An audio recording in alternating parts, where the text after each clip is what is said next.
Everkeep, a tower of electrobe piercing a perpetual shroud of storm clouds.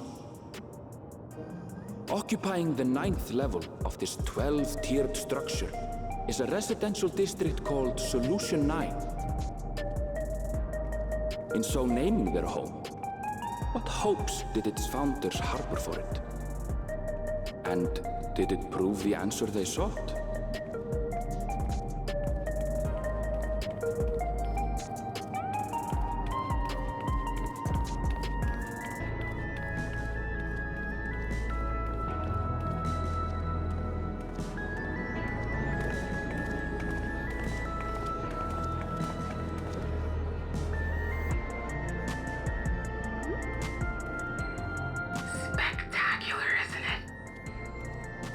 More districts throughout the tower, including industrial ones, but Solution 9 is the largest.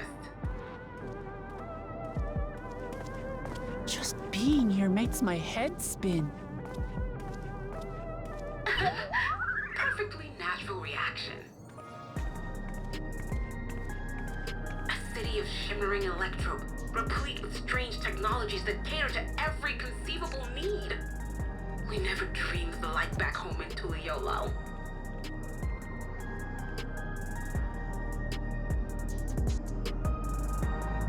Now, while I go and explain the situation to those in the back room, why not take a moment to explore? I believe lived experiences are far more educational than dry explanations.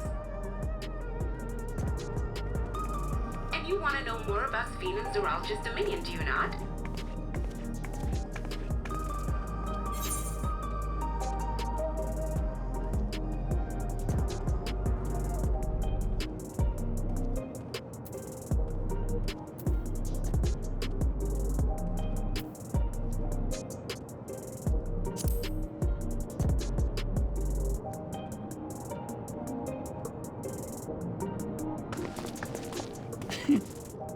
I had a feeling you'd be keen.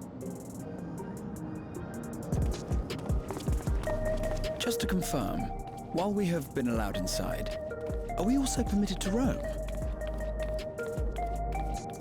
Absolutely! As Sphene's registered guest, you'll find you're exempt from the sentry scrutiny. The elevator to the uppermost level. I wouldn't go near that. But other areas should be fine, provided you act like you belong. All right then. We'll show ourselves around. Yes. Familiarizing ourselves with the technology here will help us prepare for the battles to come. Try not to enjoy yourselves too much, or you're liable to attract attention. Once you've explored to your satisfaction, come to the entrance to True View in the eastern sector. The way from there is a little complicated, so I'll send someone to guide you. Understood. We'll see you later.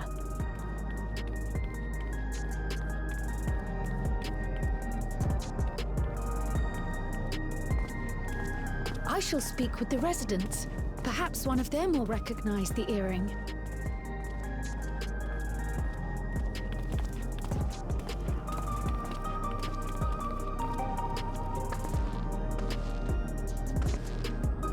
What's with this place? How can this all be the inside of a tower? So, what aren't you telling me? Where are you? That, I can't reveal yet. Precautions, you understand. Just know that I'm safe.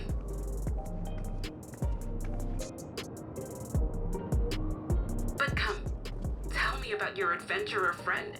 You seem to have a great deal of faith in her. You must have been through a lot together.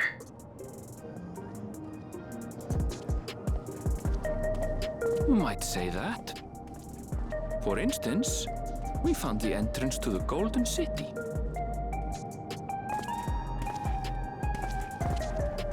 Wait, what? You did? MSQ, why didn't you mention this sooner?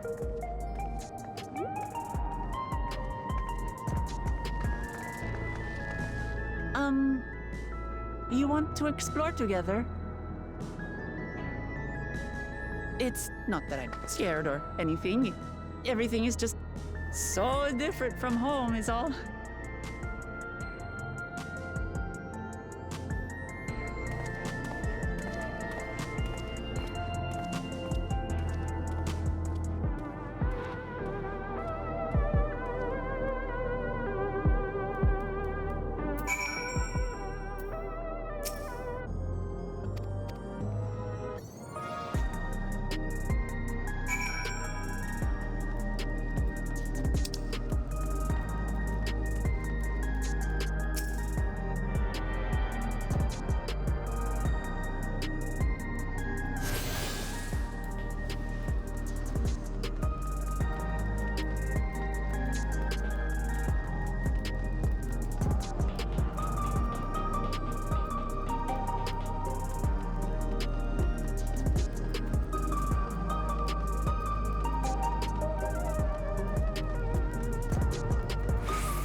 Power!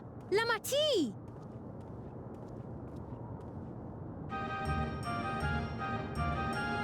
Sphene!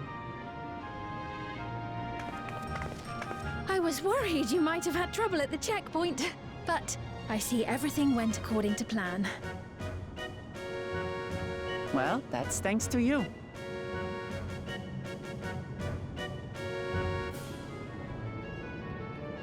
Now, I know you've scarcely arrived, but I have a request to make of you. Oh, a request, you said. Yes, an important one.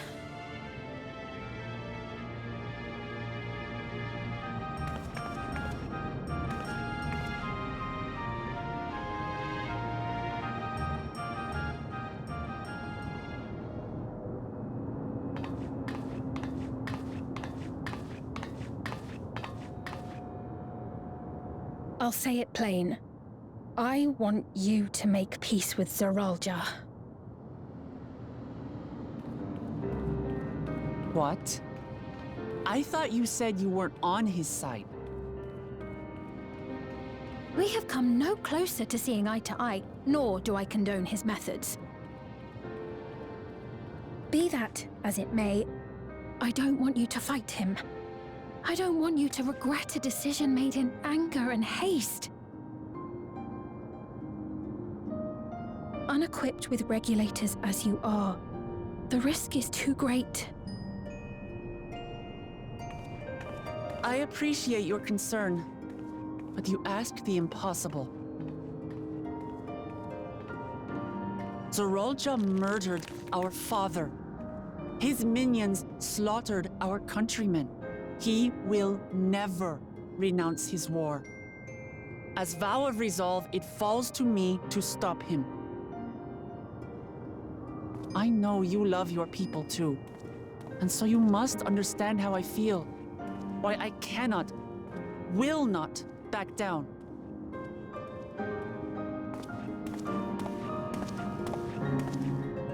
I do understand. All too well. Let me say only this, then. Zeralja will use any means to win. If you would protect your people, return to them at once and prepare. Prepare as best you can.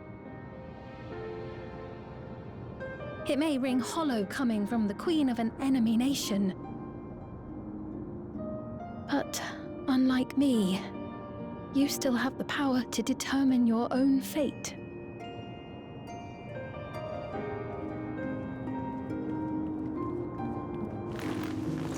You really are a curious one. Look, you needn't worry for us. We have dependable comrades holding the fort in Tulihyolal. They'll keep everyone safe, so we can devote our attention to affairs here. Please.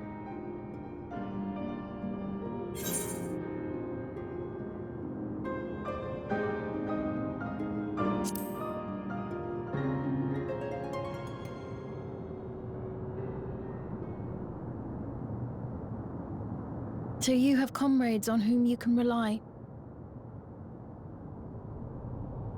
I envy you.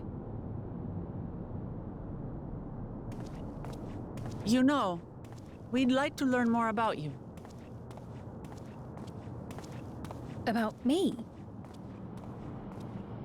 To be frank, we're still not sure whether or not you're trustworthy. So, if you have a moment, would you show us around the district? That way, we can get to know you better.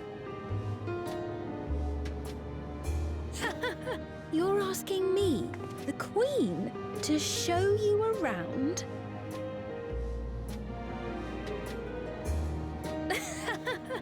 Oh, but I jest.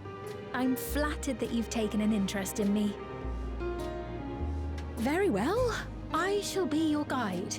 You're my guests, after all, and teaching you about my realm would be a pleasure in and of itself. If you like, I can introduce you to my citizens, too. I consider them family, as you do yours. By all means, we're in your capable hands.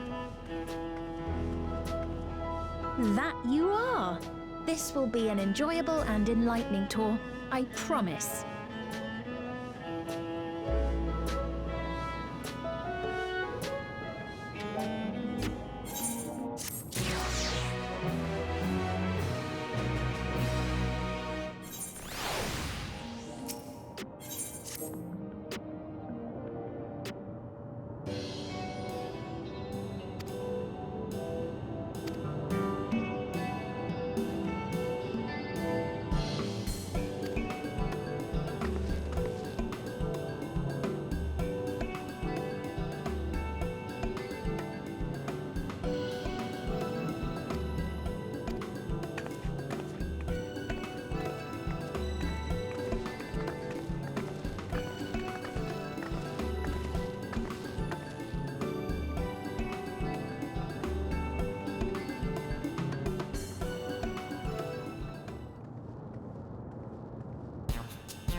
Strange contraptions everywhere you look.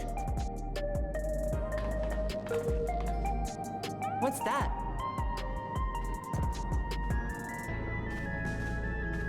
An infusion station. It dispenses souls in exchange for credits. Through hard work, citizens can obtain the peace of mind provided by spare souls. It's the way of life for Alexandrians and has been for quite some time. But I imagine it must be difficult for outsiders to comprehend. That's putting it lightly. To be honest, it sounds disturbing.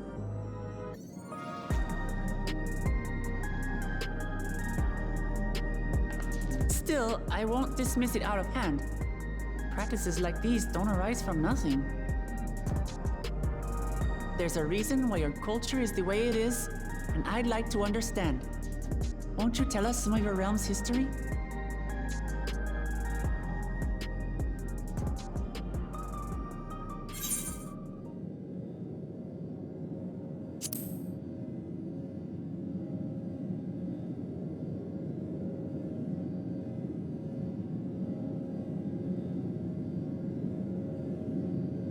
Very well.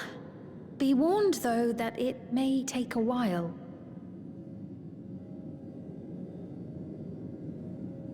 In the distant past, over 1,000 years ago, it said, lightning energy began to swell in our world.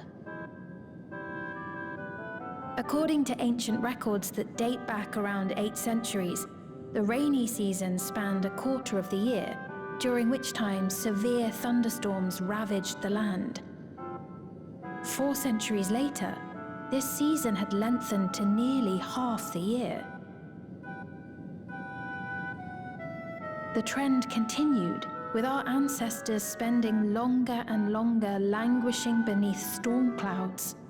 Crops failed and livestock starved.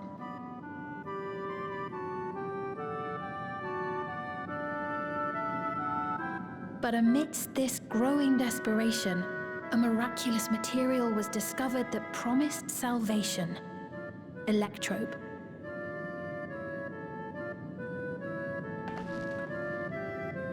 The stuff that's used everywhere here.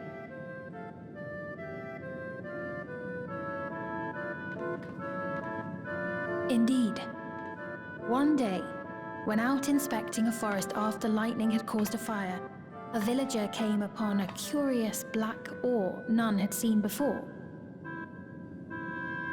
Testing revealed that the ore possessed a singular property.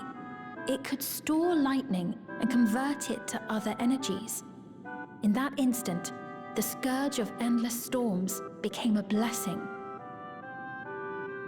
Dubbed electrope, the ore found use in myriad inventions and dramatically improved people's lives.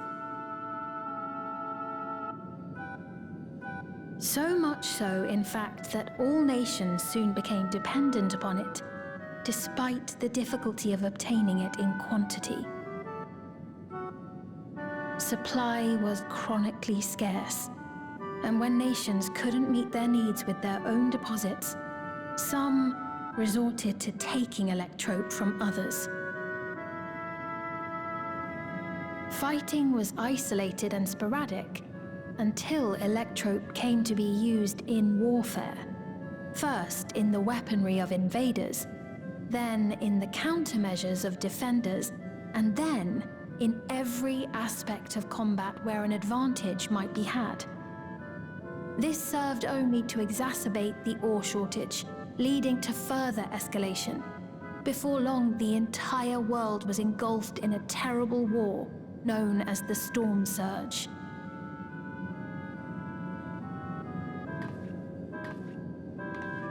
As the war came to a head, Alexandria's neighbor, Lindblum, committed its stores of electrope to the production of a weapon of mass destruction.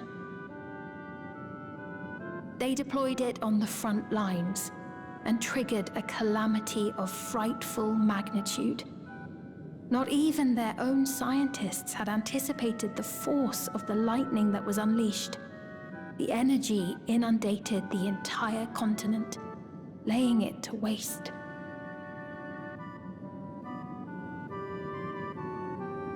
So that's how your world came to be this way.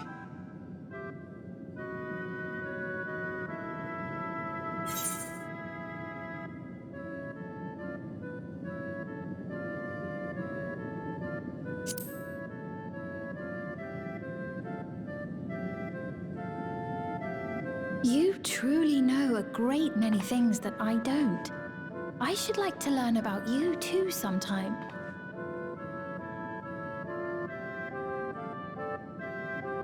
But to continue the tale, the people of Alexandria had already lost much to the war.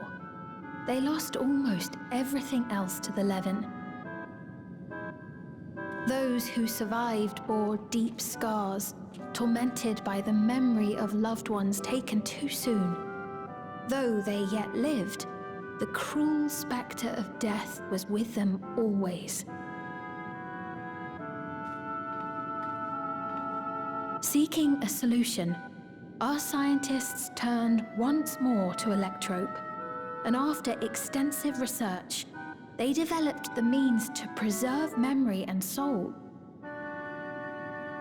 Physical death isn't the end. So long as our memories endure, we may live on. This belief sustained us then, and it sustains us now, granting us comfort. That's quite a tale.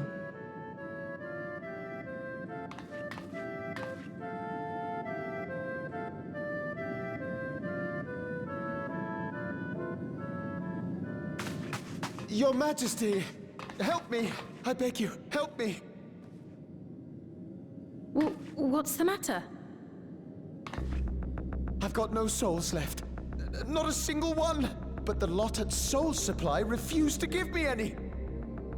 Please, you must do something! My apologies, Your Majesty.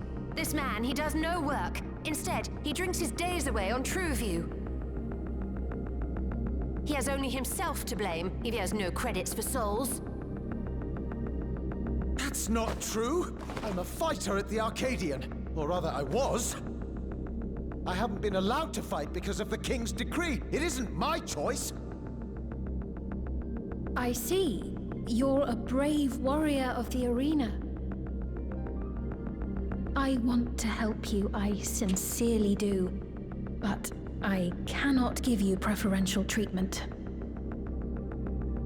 Then open up the Arcadian again, so I can fight! I'm sorry, but that's not my decision to make. The king requires feral souls for war. He doesn't wish for them to be expended on amusements. You're useless! A queen in naught but name!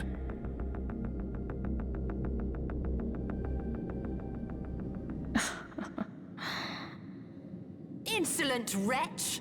How dare you take that tone with Her Majesty? It's quite all right. Such things don't bother me, nor do I think ill of this man.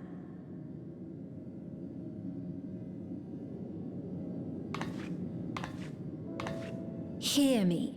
Though I cannot grant you a soul, I mean it when I say I want you to live.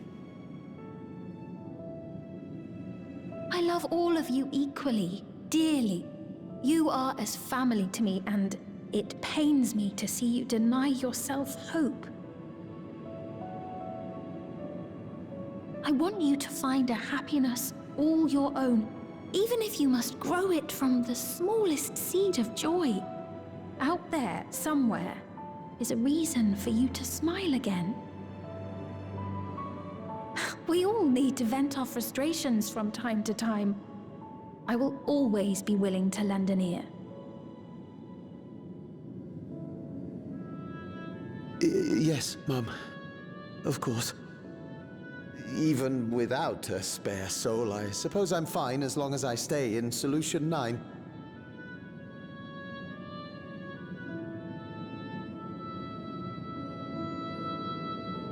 I apologize for my rudeness. Good day to you.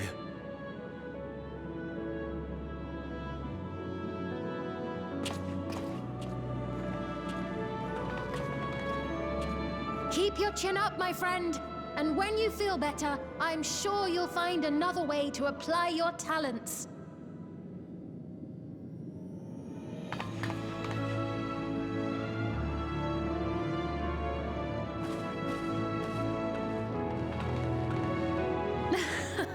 I'm sorry you had to see that. Let's keep moving, shall we?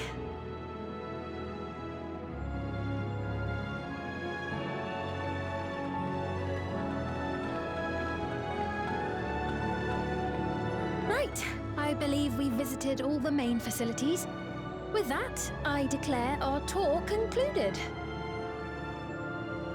That man from before, does that sort of thing happen often? Somewhat. It's unavoidable. Hardships are a fact of life. Our soul management system has sustained our realm for generations, but it isn't without flaws. For one, people have become accustomed to having spare souls. Without them, they feel vulnerable and anxious. Some claim it may also have contributed to a decline in births.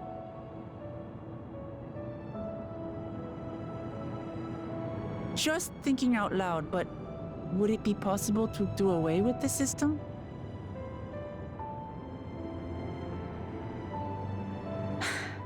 No.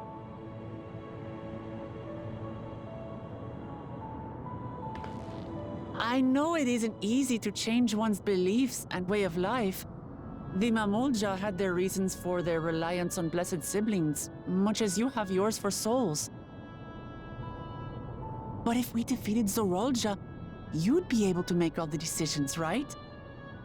Then we could work together to fix things, restore your realm to where it belongs, and see where we can go from there.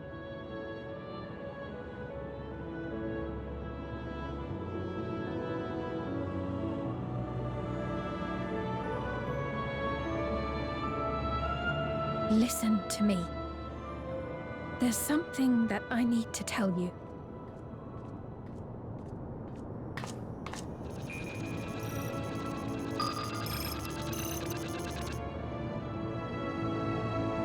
What is it?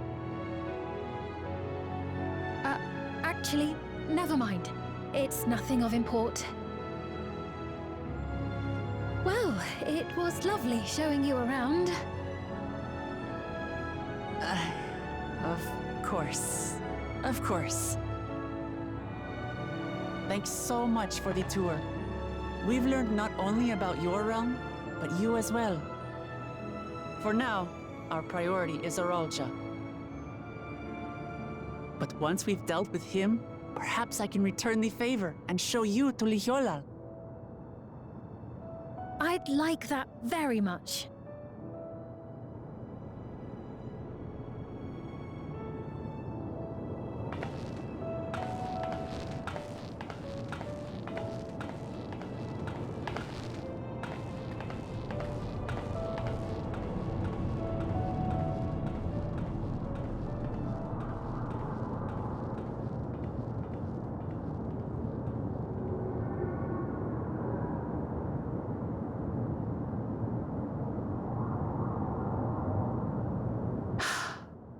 It seems I've no choice but to continue down this path.